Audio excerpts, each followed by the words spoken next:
تمام حاضرین مجلس جو ہمارے بچوں کی حوصلہ افزائی کے لیے تشریف لائے،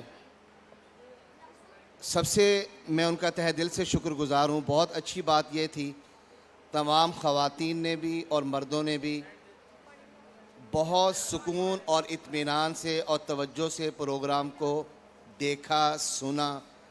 یہ ہماری اور ہمارے بچوں کی حوصلہ افزائی کے لیے بہت خوش آئند بات ہے۔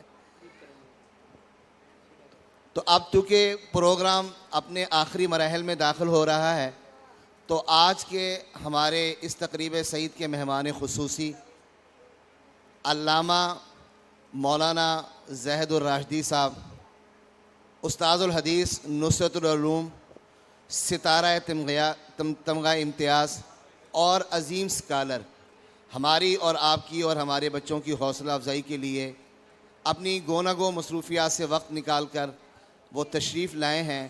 اب میں دعوت خطاب دوں گا علامہ مولانا زاہد الراشدی صاحب، دامت برکاتہم العالیہ۔ السلام علیکم ورحمۃ اللہ وبرکاتہ۔ الحمدللہ رب العالمین، والصلاة والسلام علی سید الرسل وخاتم النبیین وعلی آلہ واصحابہ واتباعہ اجمعین، اما بعد۔ اقرا روضۃ الاطفال پسرود اور اقرا روضۃ الاطفال کی مرکزی قیادت تمام حضرات کا شکریہ ادا کرتا ہوں کہ بچوں کے ساتھ، بچیوں کے ساتھ قرآن پاک کے حوالے سے، ملک و قوم کے مستقبل کے حوالے سے جذبات و احساسات میں شریک ہونے کے لیے مجھے بھی موقع بخشا۔ اقرا کے پروگرام میں بھی ابتدا سے شریک ہوتا آ رہا ہوں، دیکھ رہا ہوں، خوش ہو رہا ہوں۔ ہمارے والد گرامی حضرت مولانا محمد سرفراز خان صفدر رحمۃ اللہ علیہ بھی شریک ہوا کرتے تھے، دعائے دیبا ان کے ساتھ بھی شریک ہوا ہوں۔ بڑی خوشی ہوتی ہے، اور اس خوشی کے اظہار کے ساتھ دو تین مختصر گزارشات، لمبی بات نہیں کروں گا۔ پہلی گزارش یہ ہے، میں ایک بات عرض کیا کرتا ہوں جو یہاں آ کر اور زیادہ تازہ ہو جاتی ہے ذہن میں، کہ قرآن پاک آج بھی دنیا میں اپنا کام کر رہا ہے۔ قرآن پاک اپنا کام کر رہا ہے، ہم کریں یا نہ کریں، لیکن اللہ پاک جن سے کام لے لیتے ہیں، سعادت مندوں سے، قرآن پاک آج بھی دنیا کی زندہ کتاب ہے، محفوظ کتاب ہے، رہنما کتاب ہے، اور بیسیوں پہلو ہیں قرآن پاک کے حوالے سے گفتگو کے، لیکن یہ بچے، چھوٹے چھوٹے بچے قرآن پاک یاد کر کے اور پھر آج کی تعلیم میں شریک ہو کر ہمارے نئی نسل اور مستقبل کی قیادت کا جو تصور دے رہے ہیں۔ ابھی مولانا فرما رہے تھے کہ ہم مہمان ان کی حوصلہ افزائی کے لیے آئے ہیں، نہیں، ان بچوں نے ہماری حوصلہ افزائی کی ہے، ہمیں حوصلہ دلایا ہے کہ مستقبل پریشان کن نہیں ہے۔ میں تو حوصلہ لینے کے لیے آتا ہوں، بچوں کے پاس آتا ہوں خود حوصلہ لینے کے لیے، اور آج مجھے میرے حوصلے میں اضافہ ہوا ہے کہ ہماری مستقبل کی قیادت محفوظ ہاتھوں میں ہے۔ جو بچے قرآن پاک پڑھتے ہیں، دین پڑھتے ہیں، آج کے تقاضے پورے کرتے ہیں، اور پھر ساتھ ساتھ فلسطین پر جو بچوں کے جذبات آپ نے سنے ہیں، میں نے بھی سنے ہیں۔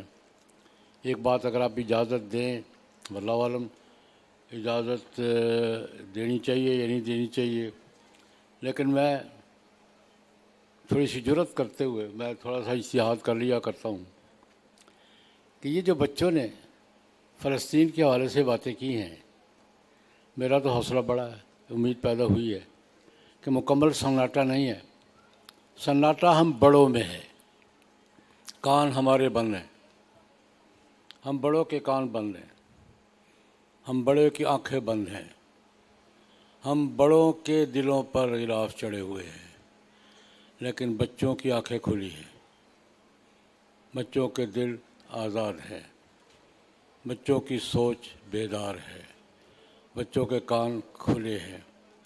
اس لیے میں اجازت اس بات کی مانگ رہا ہوں کہ اگر میں امت مسلمہ کے حکمرانوں سے یہ گزارش کروں اور اپنے ملک کے حکمرانوں سے اسٹیک ہولڈرز سے، بالخصوص ہم اپنے 3 سربراہوں سے، صدر محترم جناب آصف علی زرداری صاحب سے، وزیراعظم جناب میاں شہباز شریف صاحب سے، اور آرمی چیف جناب حافظ سید عاصم منیر صاحب سے گزارش کروں کہ ہماری بات آپ کو سنائی نہیں دیتی، سمجھ نہیں آتی، ان بچوں کی تو سن لو، یہ بچے کیا کہہ رہے ہیں۔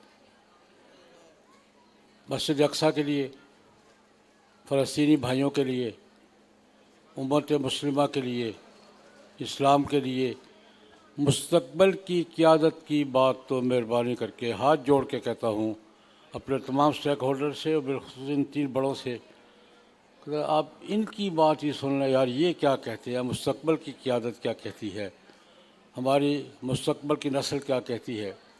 ہماری باتیں تو آپ کو نہ سنائی دیتی ہے نہ سمجھ میں آتی، بس اس سے زیادہ میں یہاں کوئی بات نہیں کرتا۔ میں نے یہ بات عرض کی ہے کہ ان بچوں نے امت مسلمہ کے مستقبل کے حوالے سے، مسجد اقصیٰ کے حوالے سے، بیت المقدس کے حوالے سے باتیں کی ہے، ہمارے حکمرانوں کو بھی سننی چاہیے اور ان کی باتوں پر کم از کم توجہ دینی چاہیے۔ ان کے تو کوئی مفادات نہیں ہیں، نہ سیاسی، نہ گروہی، نہ طبقاتی، بچے ہیں، مستقبل کی قیادت ہے۔ قرآن پاک کے حوالے سے میں یہ عرض کرنا چاہوں گا کہ ایک بات شامل کرنا چاہوں گا، قرآن پاک پر بھی ہمارے مولانا فرما رہے تھے کہ یہ آپ حضرات کے تعاون سے چل رہا ہے، تعاون سے ہی چلتا ہے، نظام سارا تعاون سے ہی چلتے ہیں۔ میں ایک واقعہ اکثر بیان کیا کرتا ہوں، پہلے بھی شاید کسی مجلس میں بیان کیا ہو۔ ہمارے متقدمین میں ایک بڑے بزرگ گزرے ہیں، امام ربیعہ رائے رحمہ اللہ تعالی۔ ان کی عظمت کے لیے اتنی بات ہی کافی ہے کہ حضرت امام ابو حنیفہ رحمۃ اللہ علیہ کے بھی استاد ہیں اور حضرت امام مالک رحمۃ اللہ علیہ کے بھی استاد ہیں۔ امام ابو حنیفہ رحمۃ اللہ علیہ، امام مالک رحمۃ اللہ علیہ، دونوں امام ربیعہ رائے کے شاگرد ہیں۔ اس کے بعد کوئی بات کہنے کی ضرورت نہیں ہے۔ امام ربیعہ رائے کا واقعہ بیان کیا ہے قاضی ایاز رحمہ اللہ تعالی ترتیب المدارک میں۔ لمبا واقعہ اختصار عرض کروں گا۔ ان کے والد محترم مجاہد تھے، فروخ نام ہے ان کا۔ جہاد میں چلتے چلتے جب گئے گھر سے گئے تو ربیعہ والدہ کی پیٹ میں تھے، پیدا نہیں ہوئے تھے، مدینہ منورہ کے رہنے والے تھے۔ جہاد میں چلتے چلاتے کبھی روس جا رہے ہیں، کبھی کابل جا رہے ہیں، کبھی کہاں جا رہے ہیں۔ اللہ کی قدرت 27 سال بعد واپسی ہوئی، 27 سال کے بعد گھر واپسی ہوئی۔ جاتے ہوئے اہلیہ محترمہ کو، مجاہد تھے، غزوے میں غنیمت وغیرہ ملتی تھی تو خزانہ امانت کے طور پہ دے گئے تھے، خرچ بھی کرنا، حفاظت بھی کرنا۔ واپس آئے تو پہلا لطیفہ تو یہ ذکر کرتے ہیں مورخین کہ ربیعہ پیدا ہو چکے تھے، پیدا ہو کے بعد 27 سال گزر گئے ہیں اور نوجوان ہیں، اور یہ اپنے گھر کے دروازے میں پہنچے تو اندر سے نوجوان نکلا۔ یہ پریشان ہو گئی نوجوان اندر، وہ دیکھ رہے بابا کیوں اندر جا رہا ہے، یہ لڑائی جھگڑا ہو گیا دونوں ربیعہ صاحب کا اور والد محترم کا۔ وہ کہتے یہ کون اندر بیٹھا ہوا ہے، یہ باہر سے بابا کون گزرا ہے، جھگڑا ہو گیا۔ محلے والے اکٹھے ہوئے تو انہوں نے کہا بیٹا یہ تمہارے ابا جی اور حضرت یہ آپ کے بیٹا مبارک ہیں، لڑو نہیں۔ یہ پہلا لطیفہ قاضی ایاز نے لکھا ہے۔ اندر گئے، 2-3 دن دیکھا اہلیہ محترمہ سے ایک دن پوچھا کہ میں کچھ رقم وقم دے گیا تھا، خزانہ وزانہ، اس کا محفوظ ہے، بالکل صحیح طور پہ محفوظ ہے، کچھ تسلی کے بعد بھی آرام کرو، 2-4 دن 10 دن دیکھے گئے۔ مسجد نبوی میں نماز پڑھنے جاتے تھے۔ عصر کے بعد ایک دن دیکھا کہ کوئی نوجوان درس دے رہا ہے اور علماء اس کی مجلس میں بیٹھے ہوئے ہیں۔ ایک مجلس لگی ہوئی ہے، کوئی عالم دین حدیث کا درس دے رہا ہے، علماء کی مجلس ارد گرد ہے۔ جا کے دیکھا تو یہ تو ربیعہ لگتا ہے، دور سے دیکھا بیٹا ہی ہے، قریب جا کے دیکھا ربیعہ ہی تھا۔ واپس پلٹ گئے، گھر جا کے پوچھا کہ آج میں نے ربیعہ کو وہاں دیکھا ہے۔ انہوں نے کہا ہاں وہ ربیعہ ہے، آپ نے پہچان لیا؟ ان کا اللہ اکبر کبیرہ، میری خوش قسمتی کہ میرا بیٹا مسجد نبوی میں بیٹھا علماء کو حدیث پڑھا رہا ہے. اللہ اکبر کبیر. خیر 2-4 دن گزرے، جا کے شوق سے دیکھتے رہے. ایک دن اہلیہ محترمہ نے کہا جناب بیٹے کو دیکھا ہے، آپ خوش ہیں؟ کہ اس سے زیادہ خوشی میرے لیے کیا ہو سکتی ہے کہ میرا بیٹا ہے مسجد نبوی میں علم پڑھا رہا ہے، حدیث پڑھا رہا ہے، اور علماء سامنے بیٹھے اسے پڑھ رہے ہیں. اس سے زیادہ میرے پاؤں زمین پہ نہیں لگ رہے. اس نے کہا آپ کچھ مجھے رقم دے گئے تھے. وہی رقم اس ربیہ پر لگی ہے اور یہ آپ کی رقم بول رہی ہے. میں نے ساری خزانے اس کی تعلیم پہ خرچ کیے، اور یہ بچہ باپ کا بچہ مسجد نبوی میں قرآن پاک کا حدیث کا درس دے رہا اور علماء سے پڑھ رہے ہیں. اس نے کہا وہ خزانے کیا آپ کو وہ خزانے چاہیے یا بچہ چاہیے؟ اس نے کہا اس جیسے 1000 خزانے بچے کے قدموں پر قربان. مجھے کوئی کچھ نہیں چاہیے، میں اس بچے پر خوش ہوں، اور تو نے بالکل صحیح کیا. یہاں میں ایک جملہ کہا کرتا ہوں، آج بھی کہہ کے بات ختم کروں گا. دنیا میں محاورہ کہتے ہیں پیسہ بولتا ہے. ہمارا ایک محاورہ ہے، پیسہ کیا کرتا ہے؟ بولتا ہے. جہاں بھی وہ بولتا ہے. یہ پیسے والے کی مرضی ہے تھیٹر میں بلوائے یا مسجد میں بلوائے، پیسے نے تو بولنا ہے. اس کی مرضی ہے سینما میں بلوائے، اس کی مرضی ہے تھیٹر میں بلوائے، اس کی مرضی ہے بازار میں بلوائے، اس کی مرضی ہے کہ مسجد میں قرآن پاک کی زبان سے بلوائے.